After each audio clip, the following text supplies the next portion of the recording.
મહાદેવ. કેમ છો બધા? આજે એક નવી યુનિક રેસીપી લઈને હું નથી આવતો, પરંતુ એક મારા પાસે વિડીયો આવ્યો છે ગઈકાલે.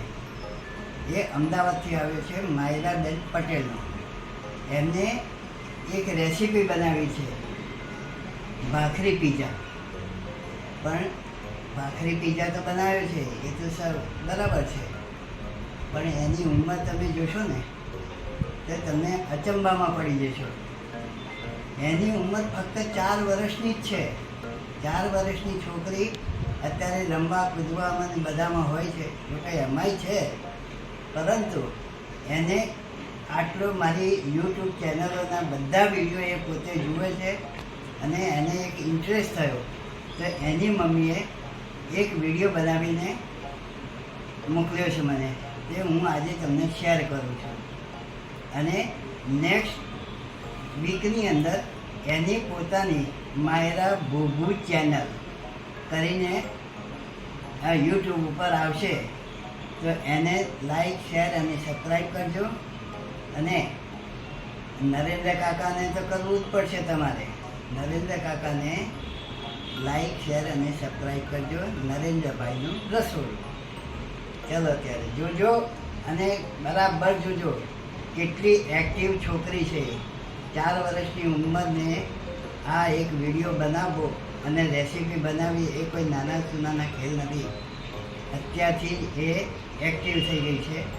તો તમે અચૂક જોજો અને પૂરેપૂરો વિડીયો જોજો તો બહુ જ મજા આવશે. ચાલો ત્યારે જોઈ લેજો. હર મહાદેવ. હેલો, કેમ છો બધા? આજ છે માયરાનું ભૂભુ કિચન. હું આજે તમને ભાખરી પીઝા શીખવાડું છું. હું નરેન્દ્રભાઈના રસોડામાંથી ભાખરી પીઝા શીખી આવી છું. ચાલો તમને શીખવાડું છું. ચાલો હવે આપણે શીખવાડીએ તમને લોકોને. ચીઝ ને આ છે મકાઈ, આ છે ચીલી ફ્લેક, આ છે ઓરેગાનો ચીલી ફ્લેક, આ છે ડુંગળી, આ પિઝાનું સોસ. પહેલા લોટ લેવાનો, પછી એમાં છે ને થોડું નામ કરી કાઢવાનું.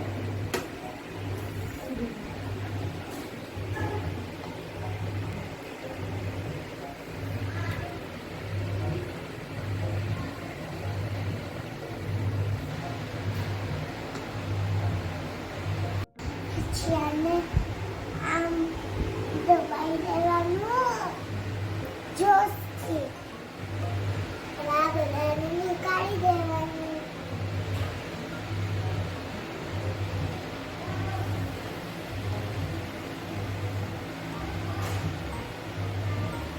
હવે પિઝા બની ગયા.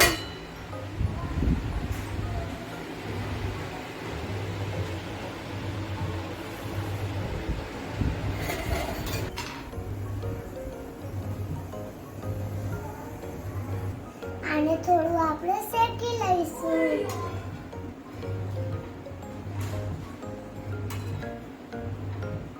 હજી થોડું કરવું પડે.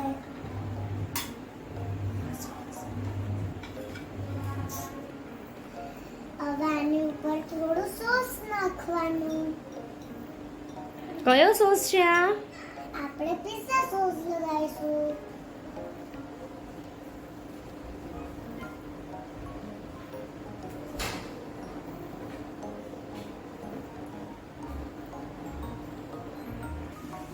હવે આપણે થોડું ચીઝ નાખીશું.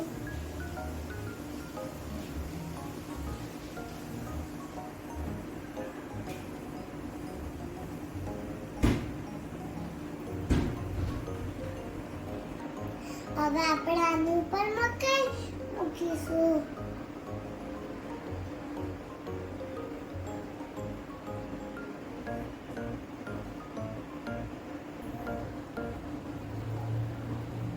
પછી આપણે આની અંદર ડુંગળી મૂકી છે.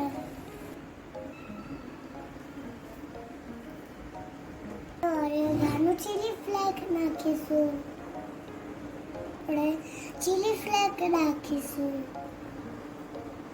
Oregano chilli ફ્લેક.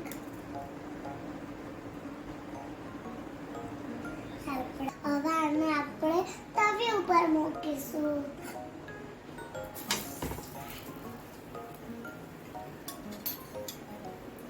આને તવી ઉપર મૂકી દીધું. હવે આને વેટ કરીશું. નહીં લાવવાતું. અરે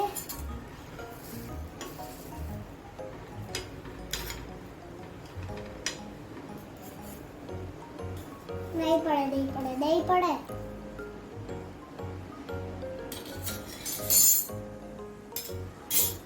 હવે આપણો ભાખરી પિઝા રેડી છે, જે મારો મેં ભાઈ માટે બનાવી આપ્યો તો.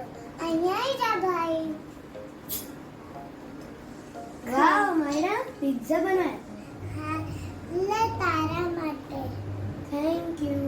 માયરા તું ક્યાં શીખવીને આવી? હું નરેન્દ્ર દાદાના ત્યાંથી શીખી આવી છું. અરે વાહ, તો મસ્ત છે. ખાઈને દેખ એકવાર. ઓકે.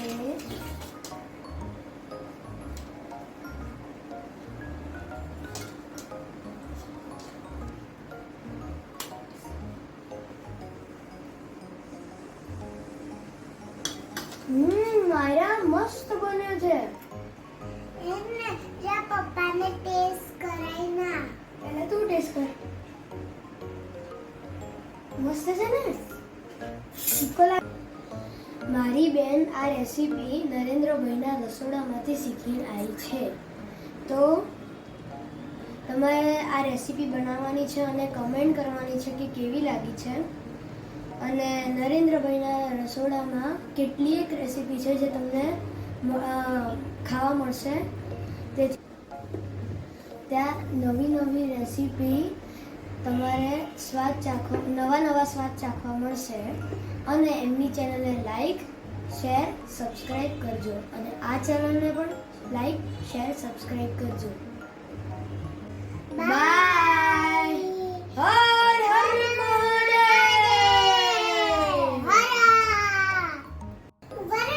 મહાદેવ. મારી એક વાત સાંભળો. આ નરેન્દ્રભાઈનું રસોડું છે. ઓકે, નરેન્દ્રના ભાઈના રસોડામાંથી ચેનલને સબસ્ક્રાઇબ અને લાઈક અને શેર કરવું જ પડશે. અને હાલને હાલ ભૂલતા નહીં હો. બધી રેસીપી જોઈએ છે ને તમને, એટલે